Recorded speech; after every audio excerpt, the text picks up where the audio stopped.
మీరు పాడుతున్నప్పుడు ఇప్పుడు ఎంత అన్ని పాటలు మంచి పాటలు అయినా కూడా ఏదో ఒక రికార్డింగ్కి వెళ్తున్నాం అంటే మనకు కొంచెం ఎక్కువ హ్యాపీగా ఉంటుంది.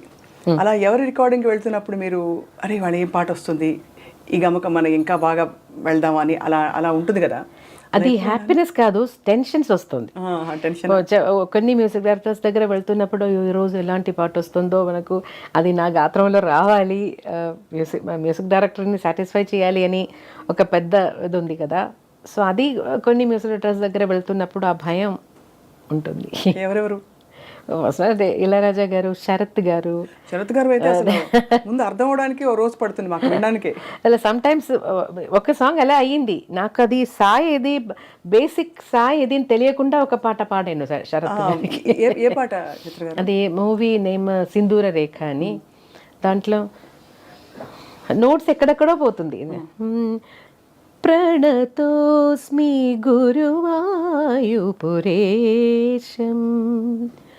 ప్రతిదినమను చేత స్మర హరి పాదం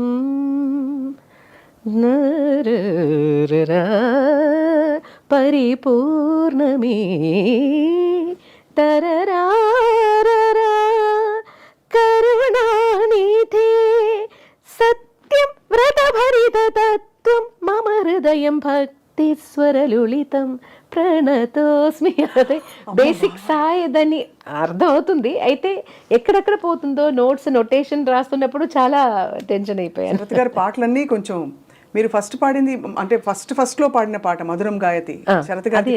అది ఫస్ట్ కాదు, శరత్ దగ్గర కొన్ని పని చేసిన తర్వాత తీసిన ఆల్బమ్ అదే. అసలు అంటే చాలా కష్టమైన పాట.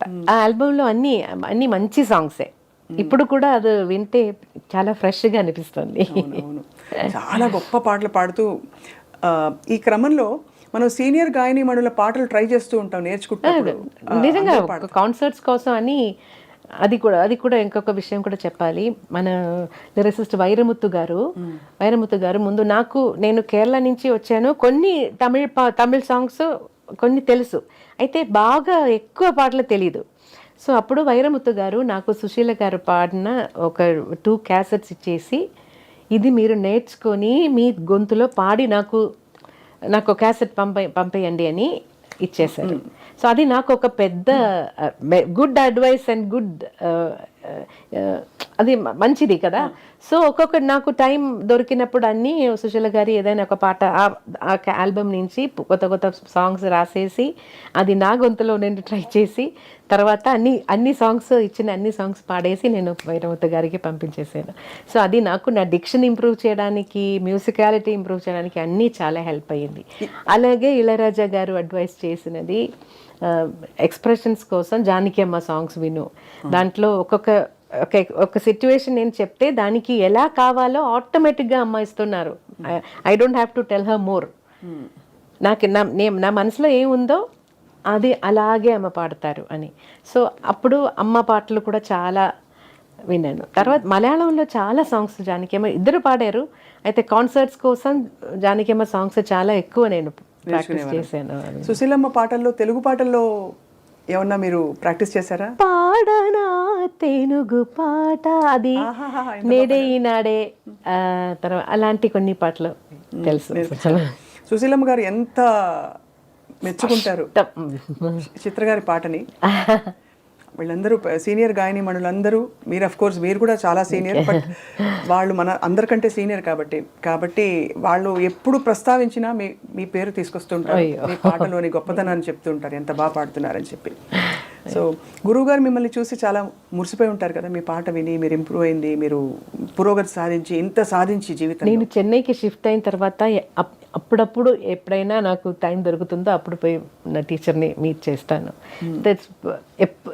అలా టీచర్ కూడా బిజీగా క్లాసెస్, కాన్సర్ట్స్ అలా టీచర్ కూడా బిజీగానే ఉన్నారు.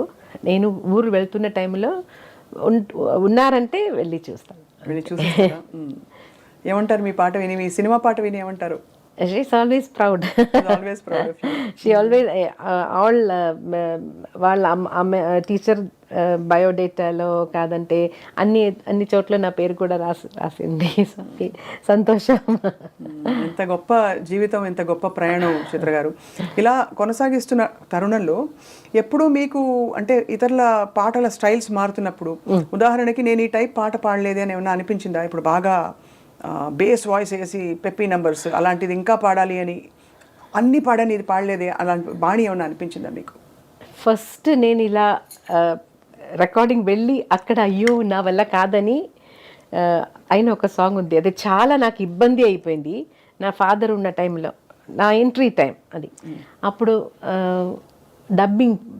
డబ్బింగ్ మూవీస్ వస్తుంది కదా, అదే బాలు గారు జానకి గారు పాడే ఒక ఫిలిం, మలేషియా వాసుదేవన్ గారు నేను తమిళ్లో పాడుతున్నాను.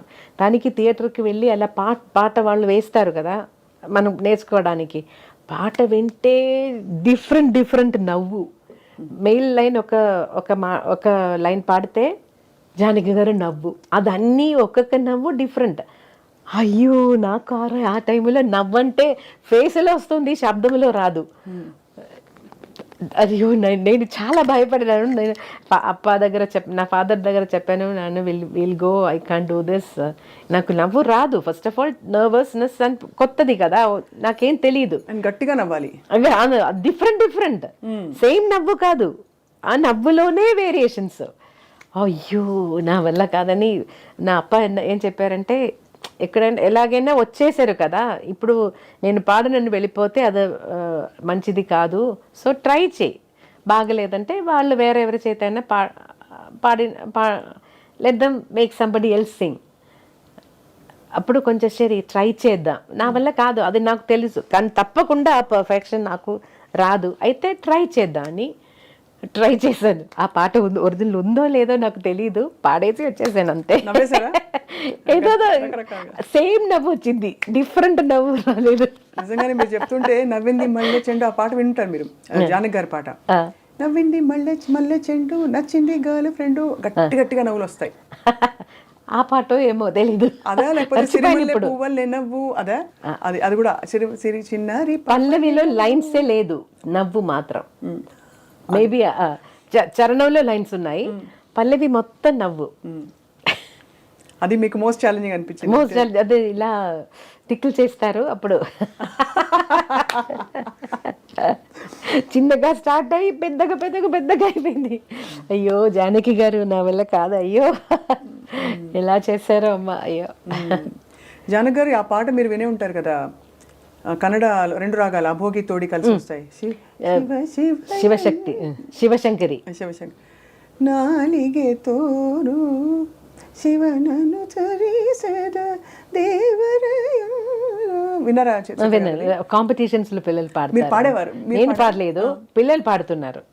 అది విన్నా, దానికోసం మనం తయారవ్వాలి కదా, సో అప్పుడు విన్నాను. అంటే నేను నేర్చుకోలేదు. Very difficult song, very difficult. అలా మీకు అంటే శరత్ గారు పాట పాడితే ఇంక అసలు ఒక విధంగా సంగీతాన్ని జయించినట్టే. ఎందుకంటే అంత కష్టమైన పాట మీరు పాడేశాక ఇవన్నీ అట్లీస్ట్ ఒక మీటర్లో సాగుతాయి. అక్కడైతే అర్థం కాని కష్టమైన పాటలు ఎలా పాడతారో మీరు అని అందరూ ఆశ్చర్యపోతుంటారు. అంటే చాలా గంటలు మీకు అవలీలగా ఇలా టేక్ ఆర్టిస్ట్ మీరు చిత్రకారని కూడా అంటారు. అదేం కాదు, రిహార్సల్స్ కావాలి, తప్పకుండా రిహార్సల్స్ చేసి రికార్డ్ చేస్తాను. అయితే అప్పుడు అన్ని లైవ్ రికార్డింగ్ కాబట్టి ఏదైనా చిన్న మిస్టేక్ వస్తే కూడా అది అలాగే వెళ్ళిపోతుంది. కొన్ని రోజుల తర్వాత వాయిస్ మాత్రం మిక్స్ చేద్దామని ఒక ఆపర్చునిటీ వచ్చినప్పుడు ఏదైనా తప్పులు ఉంటే సార్ ఆ లైన్ మాత్రం నేను మళ్ళీ ఒకసారి పాడేస్తానని చెప్పేసాను. అయితే ఇళయరాజా గారు మాత్రం అదే ఒప్పుకోరు. లైవ్లో పాడేశారు కదా, నేను కరెక్షన్స్ అడిగాను. అప్పుడు ఇప్పుడు ఇలా let it be like this, but ఫ్యూచర్లో మళ్ళీ పాడుతున్నప్పుడు ఇలాంటి మిస్టేక్స్ రాకుండా చూడు అని చెప్పేస్తారు. అప్పుడు బాధ లేదా? బాధ కాదు, అదన్నీ అడ్వైసెస్ కదా. అయ్యో అంటే బాధ అంటే బాధ అంటే మీరు అంత సాధించిన సింగర్గా గురువు సమానులు, అవును తప్పకుండా గురువు సమానులు చెప్తే అయ్యో నేను గురువు గారి ఎక్స్పెక్టేషన్ అందుకోలేదే అని ఒక బాధ ఉంటుంది కదా. అది ఉంటుంది. అయితే నేనే చెప్పాను, నన్ను మళ్ళీ మరొకసారి పాడతాను అని. అది వదిలే ఇది ఇలాగే let it be like this, we'll do it, next సాంగ్లో అలాగే చెప్పారు. తెలుగులో మీరు